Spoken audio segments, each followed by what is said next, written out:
हमारी पत्नी। अरे घूर क्या रही हो? है? उनसे शादी करके भी ना हमको जबरदस्ती करनी पड़ती है। ये हमको वो सुकून देगी जो तुम हमको जिंदगी में कभी नहीं दे सकती। मैंने कभी सोचा भी नहीं था गणेश कि तुम ऐसे निकलोगे। अरे हम ऐसे ही हैं। आओ डार्लिंग, बैठो। अब तुम देखो और चलो। है? पैर ऊपर कर लो, आराम से।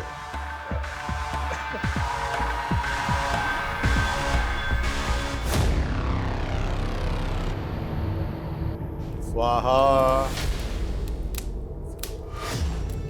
स्वाहा स्वाहा।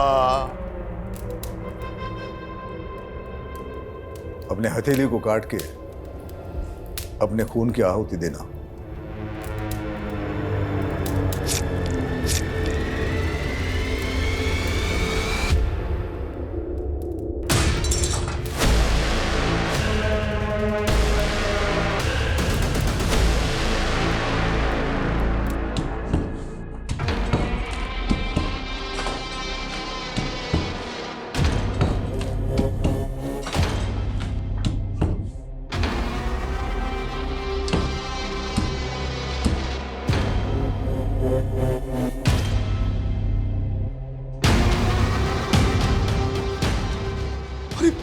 अरे ये क्या है? ये तो कंकाल है। वो तो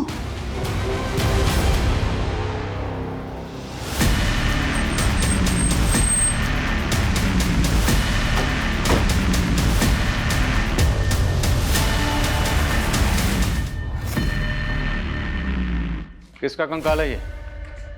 किसको मारकर गाड़ा यहाँ पे? सर हमें कुछ नहीं मालूम, हमारा कोई लेना देना नहीं है इस कंकाल से। आपके घर की दीवार में कंकाल है और आप कह रहे हैं आपका कोई लेना देना नहीं है? सर हम इस घर में सिर्फ 2.5 साल से ही रह रहे हैं। हमने ये घर बनाया लिया था, क्या पता हमसे पहले रहने वालों ने लाश गाड़ रखी हो यहाँ। हाँ सर, हम तो घर के रेनोवेशन के लिए ये दीवार तोड़ रहे थे। अगर हमने कुछ किया होता तो हम दीवार थोड़ी ना तोड़ते सर। आप दोनों के हाथ में ये चोट कैसे लगी? अपने हथेली को काट के अपने खून की आहुति देना। ये सब उस गुरुजी की उल्टी सीधी हरकतों की वजह से हुआ है। कौन गुरुजी? नवल किशोर शास्त्री। उनके कहने पर ही हमने ये दीवार तोड़ाई थी। अब कंकाल निकला तो भाग गए वो। शर्मा चल, ये दोनों तो कुछ अजीब ही बात कर रहे हैं। फॉरेंसिक को बुलाओ तो कंकाल निकलवाओ यहाँ से। Okay sir.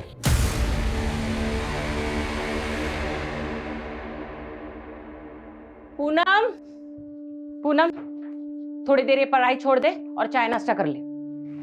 पढ़ाई में ऐसे खो जाती हो ना, तुम्हें खाने पीने का बिल्कुल ध्यान नहीं रहता। लो खाओ। हुआ क्या बताऊं, इस इकोनॉमिक्स ने ना होश उड़ा रखे मेरे।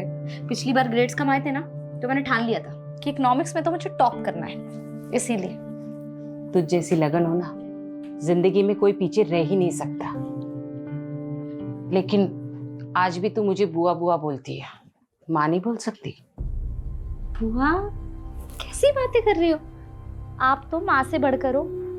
चलो ठीक है, अब से मैं आपको माँ ही कहूंगी। अच्छा चल जल्दी से नाश्ता कर ले, मैं बाजार जाके सब्जी लेकर आती हूँ।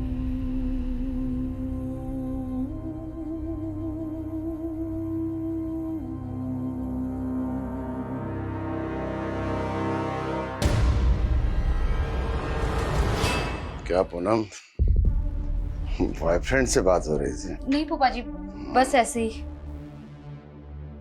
क्या है ना कि मैं बहुत फ्रैंक हूँ। तेरी उम्र में लड़कियां जो है ना, वो शादी से पहले ही फूफा जी मेरी मैं क्या बोलूं? ये मेरे साथ जबरदस्ती कर रहे थे। ये फोन पे अपने बॉयफ्रेंड के साथ लगी हुई थी? नहीं बुआ, मैं बस अपनी दोस्त से बात कर रही थी और कुछ नहीं। ये मेरे साथ जबरदस्ती कर रहे थे। अनाथ समझ के उसको पाल पोस के बड़ा किया। तो मेरे और मेरी बीवी के बीच में झगड़ा लगा रहे। मैं आपके रगरग से वाकिफ हूँ। क्या वाकिफ है? इसको तो मैं समझता हूँ। अभी हट हट हट हट हट हट।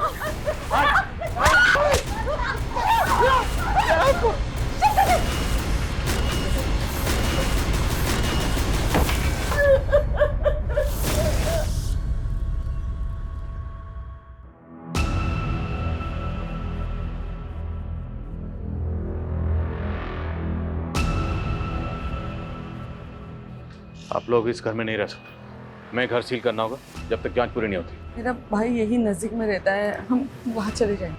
हमसे पूछे भी ना, आप दोनों मुरादाबाद से बाहर मत जाइएगा।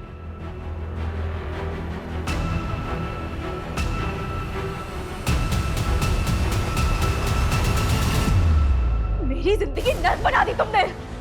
अब और नहीं, मैं सब कुछ खत्म कर दूंगी यार। देखिए, मैं एक वास्तु विशेषज्ञ हूं। नीलू के घर की वो दीवार मुझे वास्तु के हिसाब से ठीक नहीं लगी, उचित नहीं थी, इसलिए तुड़वा दी। अब उसमें कंकाल निकल आया, उसमें मेरा क्या दोष है? और इस दीवार को तोड़वाने के लिए जो आप लेबर लेकर गए थे, हमने सुना वो सब आपके चेले थे। बिल्कुल, हमारे चेले थे। नीलू और उसका पति भी आपके भक्त हैं, लेकिन अब वो सारा दोष आप ही पे मर रहे हैं। उनका कहना है कि आप पहले से जानते थे कि दीवार में कंकाल है। हम कैसे जान जाएंगे कि उसमें कंकाल था? अगर जानते तो तुड़वाते क्यों? वो तो मुझे दिव्य ज्ञान से आभास हुआ था कि उस दीवार में कुछ अनिष्ट है, और उसी दिव्य ज्ञान से हमें आभास हुआ है कि नीलू के भाई अविनाश की दाढ़ी में तिनका है। आचार्य जी, दाढ़ी को साइड में रखिए, स्पष्ट शब्दों में बताइए क्या कहना चाहते हैं। नीलू का भाई उस दीवार को गिराने का विरोध कर रहा था।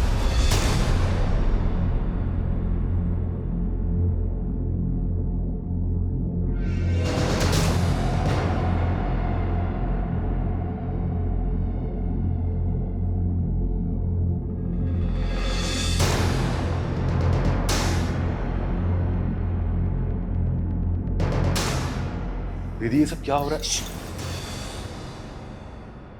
दीवार में कुछ गड़बड़ है, कोई बाधा है इसमें। तोड़ दो इस दीवार। अरे बंद करो ये नाटक। ये क्या पागल बना रखा है मेरे दीदी और जीजा जी को? और दीदी, तुम क्यों इस पाखंडी के चक्कर में पड़ी हुई हो? ये तो अपनी दक्षिणा ले जाएगा, और इसके कहने पे तुमने तोड़फोड़ करवा दी ना, तो फालतू के खर्चे में आ जाओगी। ये लो, तुम्हारे भाई को हमारा अपमान करने के लिए बोला यहाँ पर। अरे चुप करिए आप। चुप करो अविनाश। अगर गुरुजी के खिलाफ एक शब्द भी बोला ना तो मुझसे बुरा कोई नहीं होगा।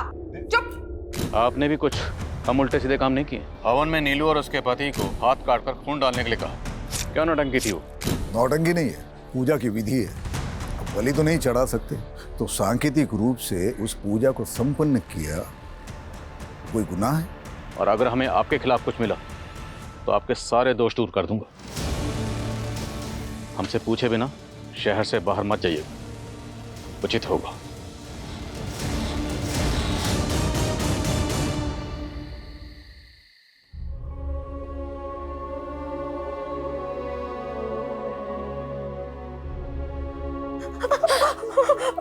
मेरी वजह से रोज आपको फूफा जी मारते हैं। इससे अच्छा मैं कहीं चली जाती हूँ। सच में तू कहीं नहीं जाएगी, और मेरे रहते हुए आदमी तुझे हाथ भी नहीं लगा सकता। वाह शांति, वाह, कितनी महान है तू। हाँ, बहुत महान है। गैरों को भी अपना बना लेती है तू, लेकिन मैं किसी पे एहसान करता हूँ तो पूरा वसूल करता हूँ। अरे इसी करुण के वजह से ना भगवान ने कभी अपनी औलाद नहीं दी हमें। तेरे को उसको बेटी बनाने का है ना, बनाओ, पर तुम दोनों को इधर चैन से रहने का है तो मेरी बात मान लो, घर की बात घर में ही रहेगी।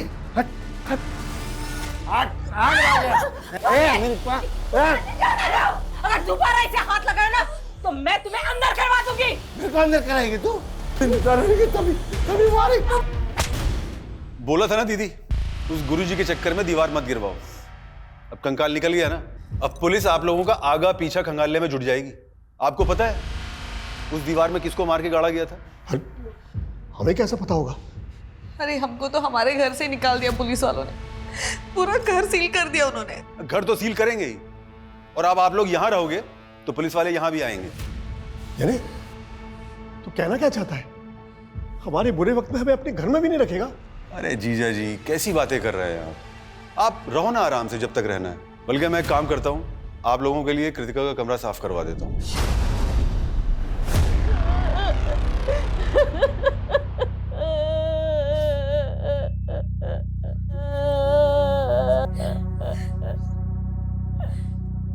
संभालो अपने आप को। लेकिन कल रात को तो तुम्हारे घर से बहुत शोर आ रहा था, और आज अचानक से भाई साहब को हार्ट अटैक आया उनको।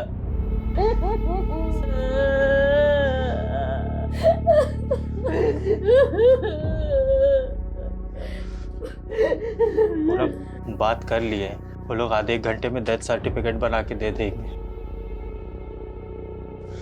चलिए अब अंतिम संस्कार की तैयारी करते हैं।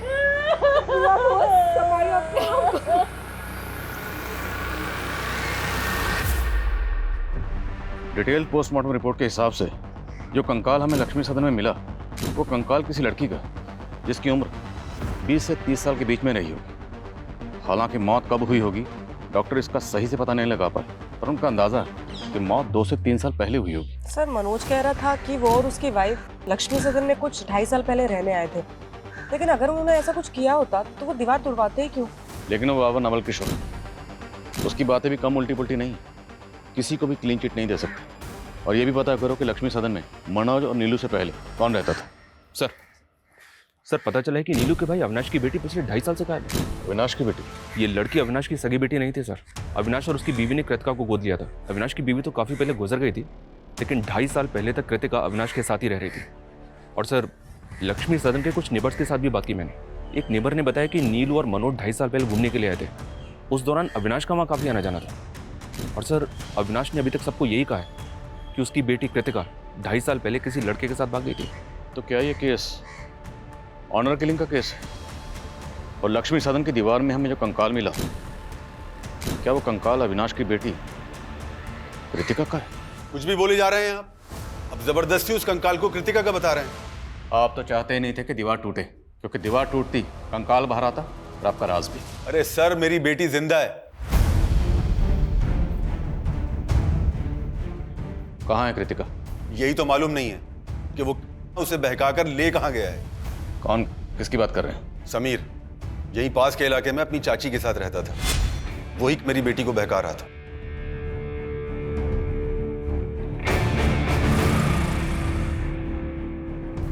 कृतिका, मैंने तुझे कितनी बार समझाया है उस लड़के से दूर रहा कर। पर पापा समीर में बुराई क्या है? वो लड़का हमारी बिरादरी का नहीं है। मैं ये सब में नहीं मानती पापा। उस लड़के ने कृतिका का दिमाग खराब कर रखा था और वही हुआ। एक दिन कृतिका उस लड़के समीर के साथ भाग गई। और आपने पता करने की कोशिश नहीं की कि आखिर आपकी बेटी है कहाँ? मैं उस लड़के की चाची से मिलने गया था, लेकिन उसकी चाची ने भी कुछ नहीं बताया और बदनामी के डर से पुलिस में कंप्लेंट नहीं कर पाया। पुलिस कंप्लेंट इसलिए नहीं की क्योंकि आप कांड करके बैठे हुए। उस लड़के के बारे में बताइए जो कृतिका को लेकर भागा। अब हम पता करेंगे कि कृतिका कहाँ है। आंटी जी, जो लिखा होता है उसे टाला तो नहीं जा सकता। आप लोगों को किसी भी तरह की कोई भी परेशानी हो, कुछ भी जरूरत हो, हमसे बोलिएगा, हम हैं अभी।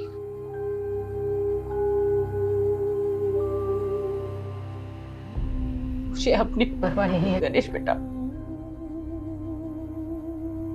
मुझे तो बस पूनम की चिंता हो रही है। वो इस घर में अपने फूफा के साथ सुरक्षित नहीं थी। ये दुनिया ऐसे जानवरों से भरी पड़ी है। आंटी जी, आप एक काम करिए, आप हमारी शादी पूनम से करवा दीजिए। ये क्या बोल रहे हो गणेश?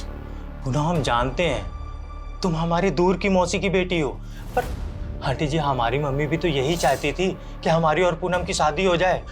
पूनम, हमारी मम्मी ना बुआ जी से बात भी करने वाली थी, पर उसके पहले ही उनका देहांत हो गया। गणेश, पर गणेश सही कह रहा है बेटा। देखो, तुम दोनों एक दूसरे को बचपन से जानते हो। मुझे ऐसा लगता है गणेश से बेहतर तुम्हारे लिए कोई लड़का हो ही नहीं सकता।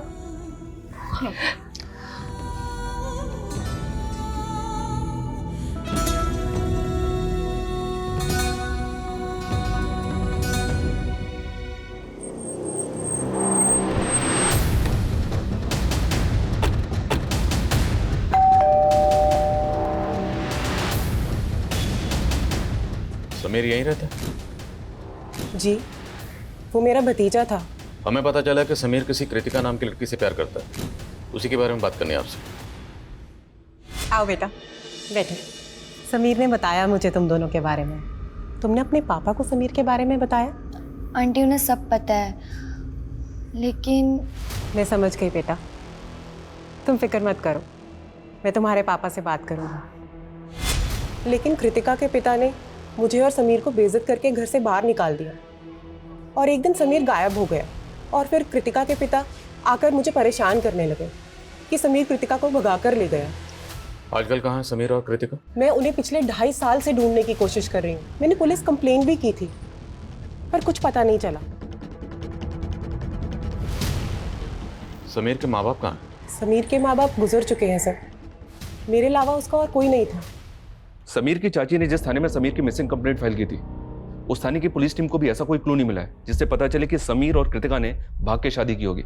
और अगर हम फॉरेंसिक रिपोर्ट पे जाएं तो जिस दौरान समीर और कृतिका गायब हुए थे उसी दौरान उस लड़की की मौत हुई थी जिसका हमें कंकाल मिला। तो पॉसिबल है सर कि मर्डर कृतिका का हुआ हो। सर, हम डीएनए मैचिंग रिपोर्ट से भी अविनाश के खिलाफ कुछ भी साबित नहीं कर पाएंगे क्योंकि कृतिका अविनाश की सगी बेटी नहीं थी, उसने उसको अडॉप्ट किया था। मान लो 2.5 साल पहले कृतिका का कत्ल हो गया, इसलिए वो मिल नहीं रहे, पर ये समीर कहाँ गायब है? कहीं ऐसा तो नहीं क्या अविनाश ने कृतिका के साथ साथ समीर का भी कत्ल कर दिया? अगर ऐसा है सर तो हो सकता है कि हमें लक्ष्मी सदन में दूसरा कंकाल मिले। चांसेस हैं, पता तो करना पड़ेगा। मैं डीसीपी सर से परमिशन निकलवाता हूँ। और पता चला लक्ष्मी सदन में मनोज और नीलू से पहले कौन रहता था? Yes sir. सर, रजिस्ट्रार से पता चला है कि 3 साल पहले ये घर राघवेंद्र पांडे के नाम पे था। सर, ये इस घर का लास्ट और फर्स्ट ओनर था। सर, ये कई सालों से लंदन में है।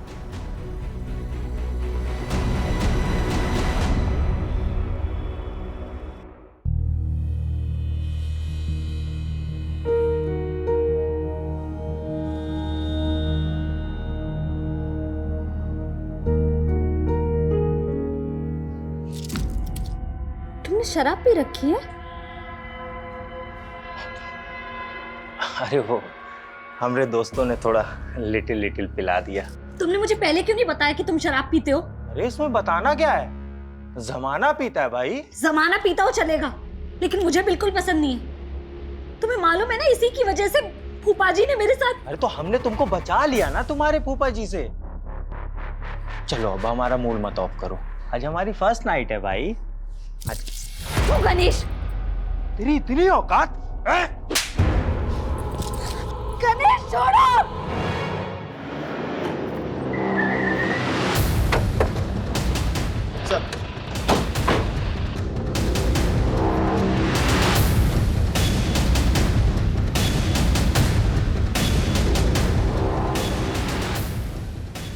लाइट ऑन कर। पूरे घर को अच्छे से स्कैन करिए, एक एक कोना। Okay sir.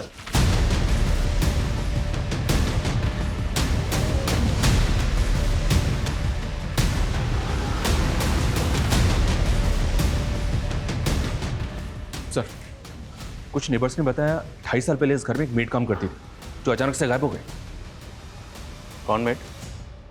सर, संजना नाम था हमारी मेड का। लेकिन आप उसके बारे में क्यों पूछ रहे हैं? हमें पता चला है कि आप उसके साथ कुछ अच्छा बर्ताव नहीं करते थे। मेरी जिंदगी नर्क बना दी तुमने। अब और नहीं, मैं सब कुछ खत्म कर दूंगी यार। तकरीबन 2.5 साल पहले उसने मोहल्ले में तमाशा किया था।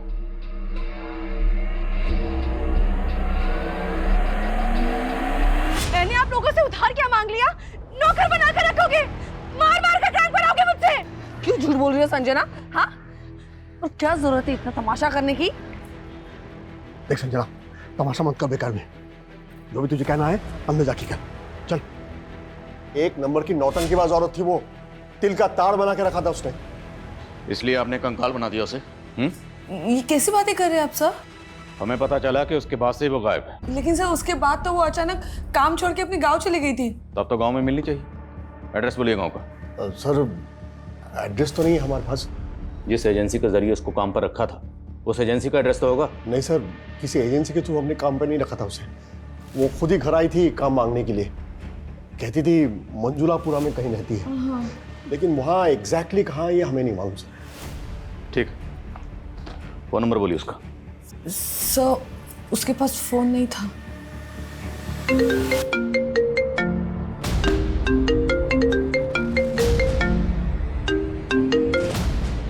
हेलो,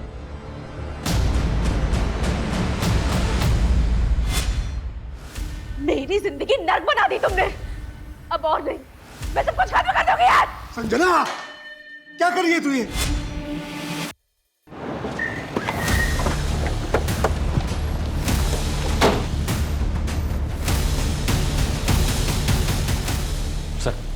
एक डाउट है। ये देखिए, फर्श की ये टाइल्स एक ही कलर डिजाइन की है और ये टाइल्स बाकी टाइल्स के मुकाबले ज्यादा नई लग रही हैं।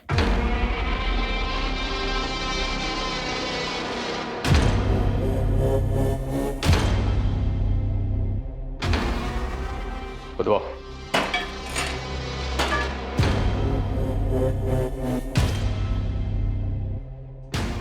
एक मिनट विशाल, मिट्टी हटाओ। सर एक मिनट जल्दी। ये देखिए सर, एक और कंकाल।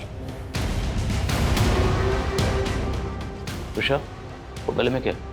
निकालो जरा। शर्मा, सब जगह खुदवाओ। पता नहीं और कितने राज दफन है इस लक्ष्मी सदन में।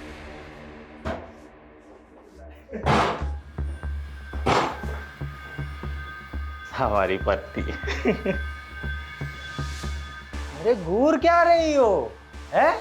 उनसे शादी करके भी ना हमको जबरदस्ती करनी पड़ती है। ये हमको वो सुकून देगी जो तुम हमको जिंदगी में कभी नहीं दे सकती। मैंने कभी सोचा भी नहीं था गणेश कि तुम ऐसे निकलोगे। अरे हम ऐसे ही हैं। आओ डार्लिंग, बैठो। अब तुम देखो और चलो, है? पैर ऊपर कर लो, आराम से।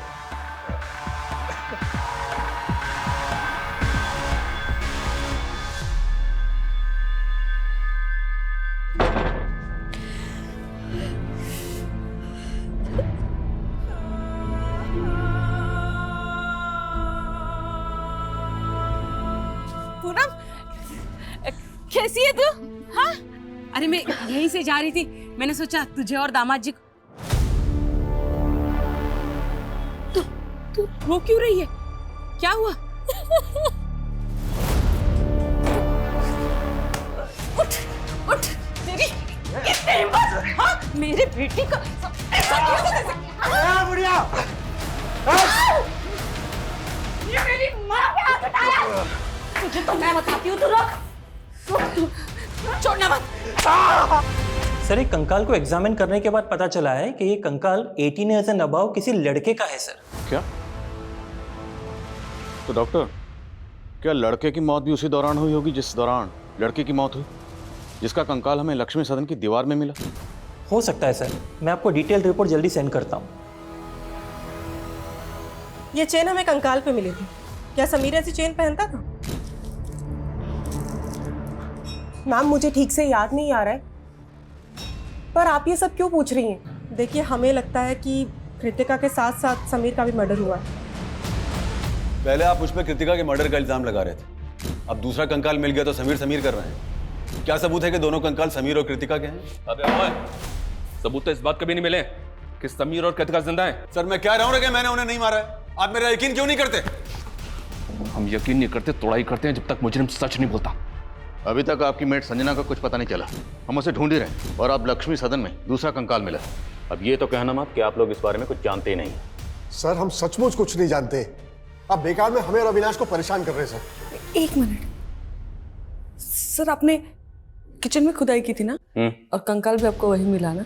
ये सर, अब तो मुझे पूरा यकीन है सर कि ये काम जरूर उन लोगों का है जो हमसे पहले वहां रहते थे, क्योंकि जब हम वो घर देखने गए थे तब हमने भी देखा था कि किचन की टाइल्स अलग अलग है, और हमने इसके बारे में एजेंट को भी बोला था। कौन एजेंट? शेखर यादव सर। राघवेंद्र पांडे ने उसी एजेंट को घर की चाबी दे रखी थी। ये देखिए सर,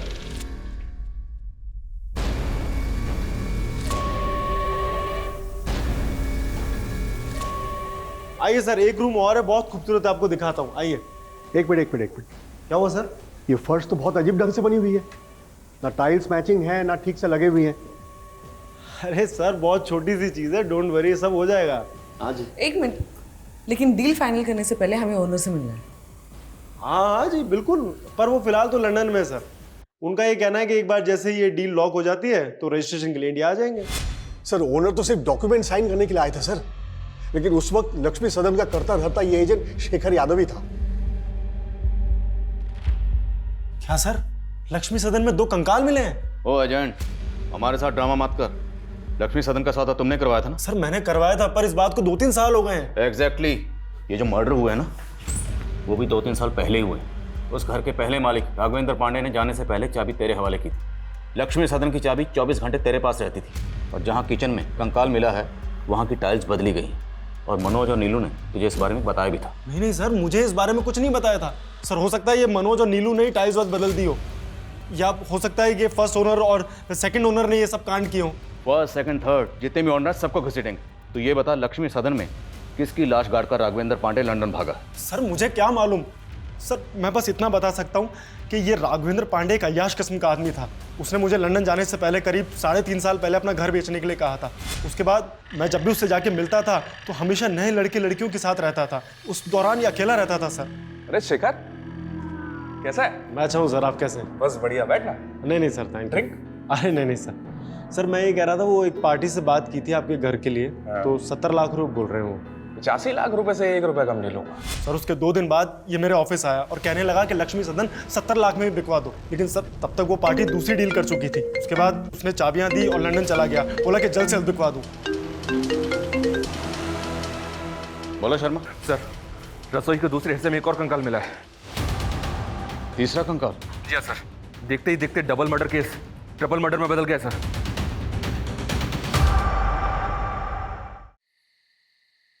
तुमसे बात करके ना मैं सब कुछ भूल जाती हूँ। मेरे सारे दुख, सारी परेशानियाँ सब एकदम से गायब हो जाते हैं। हम तुम्हारा हर दुख अपना बना लेंगे, बस एक बार हाँ कह दो। मुझे लगता है कि मैं तुमसे प्यार करने लगी हूँ। रिपोर्ट से साफ है कि पहला कंकाल 20 से 30 साल की लड़की का है, दूसरा 20 से 30 साल के लड़के का, और तीसरा 3 से 5 साल के बच्चे का। और इनके अलावा अभी तक और कोई कंकाल हमें नहीं मिला सर।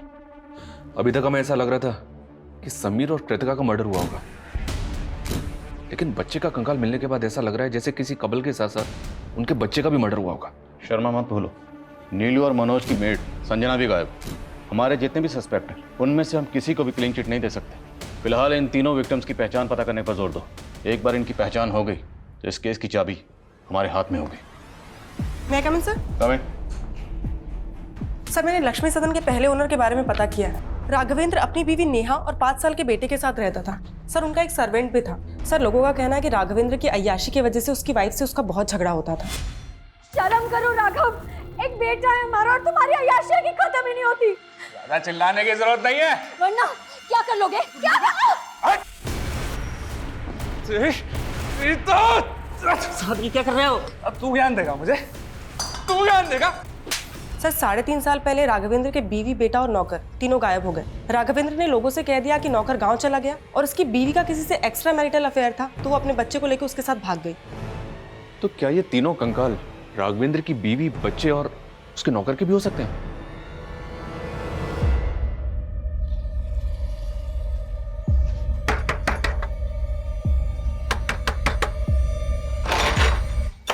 तेरे और तेरी बेटी के चक्कर में ना पूरे 15 दिन हॉस्पिटल में रहे हैं।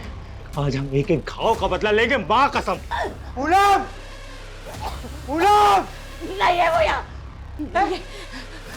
कहाँ है तो वो? नहीं बताऊंगी। नहीं बताएगी? नहीं बताएगी तू? ठीक है राघवेंद्र जी, जरूरत पड़ी तो आपको फिर कॉल करूंगा। Thank you. इस राघवेंद्र को इंडिया बुलाना आसान नहीं होगा। कोर्ट से इसके प्रत्यर्पण की अर्जी हासिल करने के लिए हमें कोर्ट में अपनी दलीलें मजबूत करनी होगी। इस एजेंट शेखर को बुला, क्योंकि राघवेंद्र के लंदन जाने के बाद शेखर ने ही लक्ष्मी सदन में रेनोवेशन का काम करवाया था। सर मैंने सिर्फ कॉन्ट्रैक्ट दिया था रेनोवेशन का, मैं तो उस वक्त वहां रहता भी नहीं था सर मुझे लगता है कि ये रेनोवेशन करने वालों ने ये कांड किया है। रेनोवेशन का कॉन्ट्रैक्ट किसे दिया था? सर माला शर्मा। सर हमने एकदम बेस्ट क्वालिटी का मटेरियल यूज किया है, ऐसे कैसे डैमेज हो गया? चिल्लाओ मत, हमने पूरी कमिटमेंट के साथ हमारा काम किया है।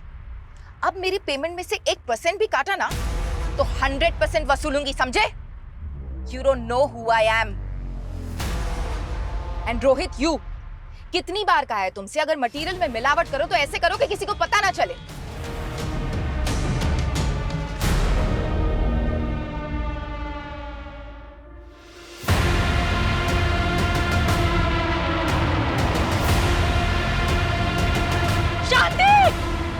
मानती हूँ लक्ष्मी सदन के रेनोवेशन का कॉन्ट्रैक्ट मैंने लिया था, लेकिन किसी मर्डर से मेरा कोई लेना देना नहीं है। तो इतना तो मानती है ना कि लक्ष्मी सदन में आपने रेनोवेशन किया था? किचन की टाइल्स, दीवारों का टेक्सचर, ये सब आपने वहाँ पर चेंज किया। किचन और दीवार में कंकाल कहाँ से आए? मैंने कोई तोड़फोड़ नहीं करवाई थी सर, बस वास्तु के हिसाब से थोड़ा बहुत ऑल्टरेशन करवाया था। लेकिन बाबा नवल किशोर जो खुद वास्तु एक्सपर्ट हैं, उनका कहना है कि उस घर में वास्तु दोष था। नवल किशोर बाबा? आप जानती हैं उसे? जी, उनसे मैं वास्तु की टिप्स लेती हूँ और लक्ष्मी सदन के लिए भी उन्होंने सजेशंस दिए थे। रेनोवेशन के दौरान वहाँ कौन कौन आता था? मेरे वर्कर्स, मिस्त्री, कारपेंटर, पेंटर, उनके ठेकेदार के पास वहाँ की चाबी रहती थी। और बाबा नवल किशोर भी वहाँ विश्वकर्मा पूजा और यज्ञ के लिए आ रहे थे। देखिए, मेरा किसी भी हत्या से कोई लेना देना नहीं है। जैसे माला मेरी भक्त है, वैसे नीलू भी मेरी भक्त है। ये तो सारा होनी का खेल है। आचार्य जी, ज्ञान बांटना बंद करिए। अगर हमें बाद में पता चला ना कि आपने कुछ भी छुपाया था या झूठ बोला था, तो इतना याद रखना, यहाँ पर हम इस डंडे से ज्ञान बांटते हैं। सुनिए, ये पुलिस वाले हमारी मेड संजना का भी पता लगा लेंगे, ये तो मैंने सोचा ही नहीं था। अच्छा, तो ये तुम दोनों का कांड था? अपनी मेड को मार के घर में गाड़ दिया और पुलिस मेरे पीछे पड़ी हुई है। तो तू कौन सा कम है? 2.5 साल पहले हम जब 2 महीने के लिए घूमने गए थे, तभी तेरी बेटी और उसका वो लफंगा दोस्त, क्या नाम है उसका, दोनों गायब हो गए थे ना। तूने ही दोनों को मार के गाड़ दिया होगा। एक तो मैंने तुम दोनों को घर में रहने की जगह दी और मुझ पे ही चढ़ रहे हो। चलो देख लो दीदी, चलो चलो। मैंने बहुत बड़ी गलती की, तो मैं अपने घर में रहने नहीं चाहिए। जाओ यहाँ से। जिस वक्त लक्ष्मी सदन में रेनोवेशन का काम चल रहा था, उस वक्त बाबा नवल किशोर के अलावा माला के 3 ठेकेदारों के पास भी लक्ष्मी सदन की चाबी रहती थी।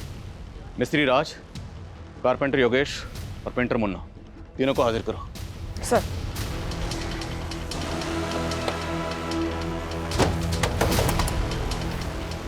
राजमिस्त्री।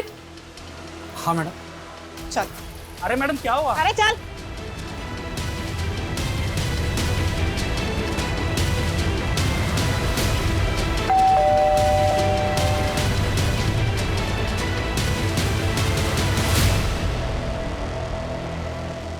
कृतिका? पापा, हमें हमारे दोस्त से पता चला है कि आपको पुलिस बहुत परेशान कर रही है। भले ही हमने आपकी मर्जी के खिलाफ शादी की थी, लेकिन मैं भूल नहीं सकती कि मुझ जैसे अनाथ को आपने पाल पोस के बड़ा किया है।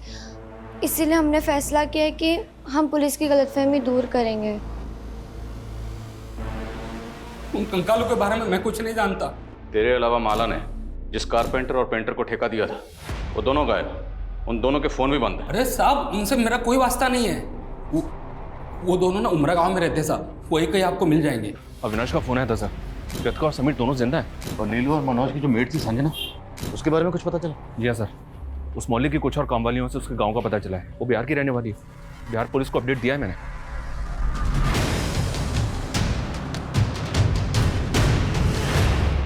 सर, मुझे पता चला कि आप लोगों ने मुझे इंडिया बुलाने के लिए कोर्ट से एक्सट्रेडिशन रिक्वेस्ट फाइल की है, और मैं नहीं चाहता कि इस वजह से मेरी यूके सिटीजनशिप में कोई खतरा पैदा हो। इसीलिए आपकी गलतफहमी दूर करने के लिए मैं खुद यहाँ चला आया। बहुत बहुत शुक्रिया जो आप इतनी दूर से हमारी गलतफहमी दूर करने के लिए खुद यहाँ तशरीफ लाए। अब ये बताइए कि आपकी बीवी, बेटा, नौकर गायब है, करेक्ट? लक्ष्मी सदन जहाँ पहले रहते थे, वहाँ से हमें 3 कंकाल मिले। पहला कंकाल दीवार में और बाकी 2 कंकाल किचन की फ्लोर के अंदर। शर्मा? सर, ये दीवार तो छत की लोड बेयरिंग दीवार थी। मतलब अगर इसको कोई तोड़ देगा तो छत कभी भी गिर सकती है, और अगर इसको तोड़कर किसी ने किसी को गाड़ा है तो मतलब वो कोई जानकार आर्किटेक्ट ही होगा।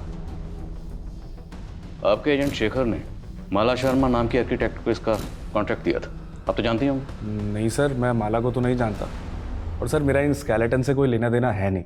लेकिन आपका अपनी बीवी और बच्चे से तो लेना देना है ना? आपकी बीवी, बच्चा और नौकर कहाँ गायब?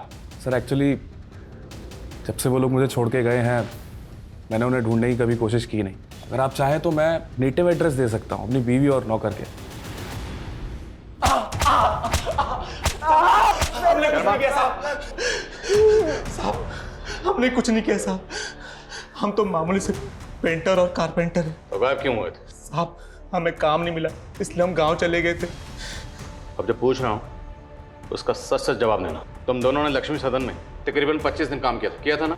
जी साहब किया था। उस दौरान तुम लोगों को ऐसा कुछ लगा या ऐसा कोई शख्स वहाँ आया था जिस पर तुम लोगों को शक हो कि वो ये कांड कर सकता था? सर हम तो शाम 7 बजे काम खत्म करके चले जाते थे, लेकिन एक दिन लेट हो गया तो हमने देखा कि माला मैडम अपने दोस्त के साथ आई थी। माला मैडम वहाँ आए दिन आती थी, अपने दोस्त के साथ ड्रिंक करती थी। साहब इसके अलावा हमें कुछ नहीं पता सर। माला के एक एक दोस्त के बारे में पता करो, हो सकता है उसका अपना किसी दोस्त के साथ पंगा हो और ये माला इन मर्डर्स में शामिल हो। और ये भी चेक करो क्या माला के बैकग्राउंड में कोई ऐसा है जो गायब है, और माला के तीनों ठेकेदार उन सब की बैकग्राउंड पता करो। सर खबरी का कॉल है।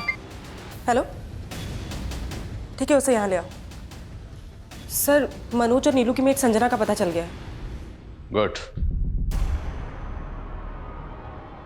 साहब नीलू और मनोज जी बहुत टॉर्चर करते थे साहब, उनसे उधार क्या नहीं लिया, गुलामी बना लिया था उन्होंने, इसलिए मैं तंग आकर खुद ही मरना चाहती थी। मेरी जिंदगी नर्क बना दी तुमने, अब और नहीं, मैं सब कुछ खत्म कर दूंगी यार। संजना पागल हो गई क्या कर रही है तू ये? अगर वो लोग मारपीट करते थे तो पुलिस के पास क्यों नहीं आई? साहब हम गरीब लोग अगर पुलिस के चक्कर में पड़ेंगे तो हमें कहीं भी काम नहीं मिलेगा। संजना, कृतिका और समीर का तो पता चल गया है, लेकिन राघवेंद्र की बीवी, बच्चे और नौकर का अभी तक पता नहीं चला सर। लेकिन सर हमें ये जो तीनों स्केलेटन मिले हैं इनका एज ग्रुप भी इससे मैच करता है। सर हो सकता है राघवेंद्र हमें बेवकूफ बना रहा हो। हेलो सर, वो राज की इंफॉर्मेशन मिली है। राज की इंफॉर्मेशन? स्पीक। हाँ बोल।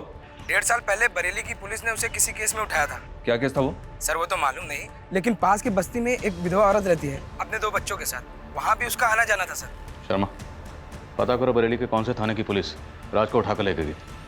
राज को हाजिर करो।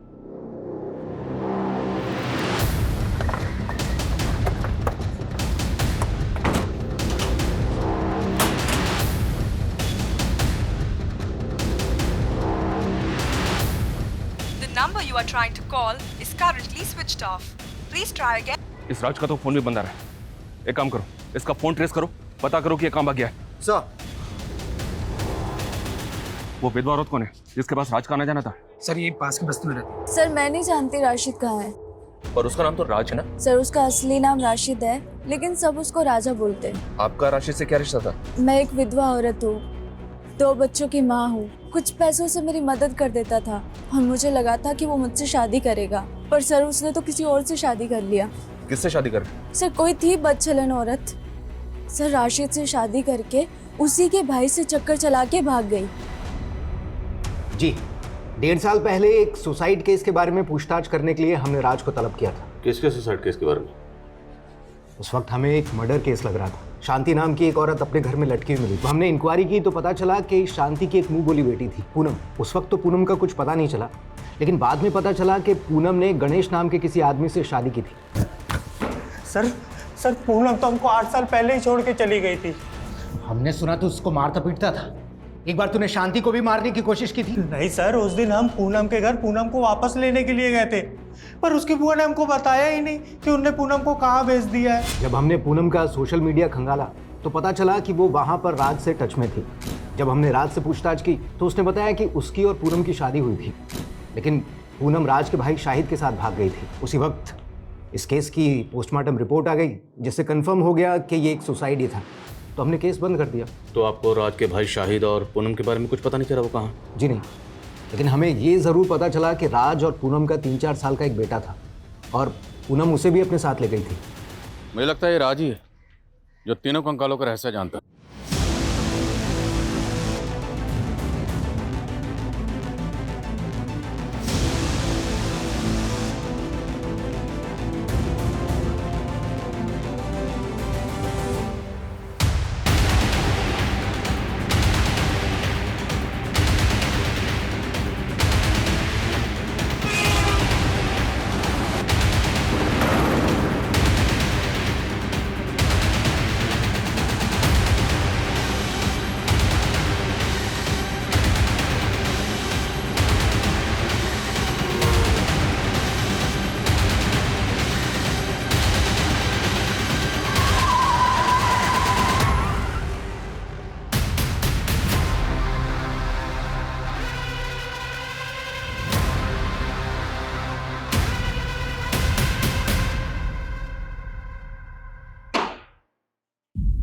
राज उर्फ राशिद, तेरे इस राज से पर्दा उठ चुका है।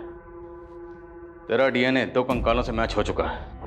पहला कंकाल है तेरे भाई शाहिद का, और दूसरा तेरे बेटे का, और तीसरा पूनम का। सोशल मीडिया पर रिक्वेस्ट भेजी थी साहब मैंने उसको, उसने तुरंत एक्सेप्ट कर ली। फिर धीरे धीरे चैटिंग शुरू होने लगी, फिर मैं उसके दिल का राजा बन गया। शादी करने के लिए तैयार हो गए साहब मेरे साथ। लेकिन उसको ये धक्का बर्दाश्त नहीं हुआ था कि मैं राज नहीं राशिद हूँ। कुछ ही दिनों बाद मुझे पता चला कि उसका मेरे भाई शाहिद के साथ चक्कर चल रहा है। मेरे से मन नहीं भरता तेरा, मेरा भाई चाहिए तुझे। राज, मैंने तुम्हारे भाई से थोड़ी सी बात कर ली, इसका मतलब कुछ भी निकालोगे क्या? शर्म आनी चाहिए तुझे राज। अरे 4 साल का बच्चा है तेरा और पूनम का, भाई पे शक कर रहा है। उनको दिखाने के लिए मैंने उनके झूठ पे भरोसा कर लिया साहब, लेकिन अंदर से बदला लेना था ना। और उस टाइम पे मुझे लक्ष्मी सदन का ठेका मिल गया था, और उस दौरान मेरे बेटे का बर्थडे आया। सही मौका मिल गया था मुझे, तो फिर वो लोग यहाँ आए, फिर मैंने बर्थडे का केक काटा।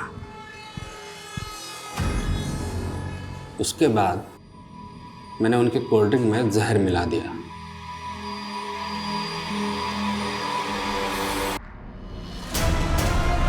फिर उनकी लाशों को एक एक करके लक्ष्मी सदन में गाड़ दिया। फिर मैं सबको बोला कि मेरी बीवी पूनम और मेरा बेटा शाहिद के साथ कहीं भाग गए हैं। और फिर एक बार मैं एक नए हमसफ़र की तलाश में जुट गया साहब। नया हमसफ़र मतलब नया शिकार।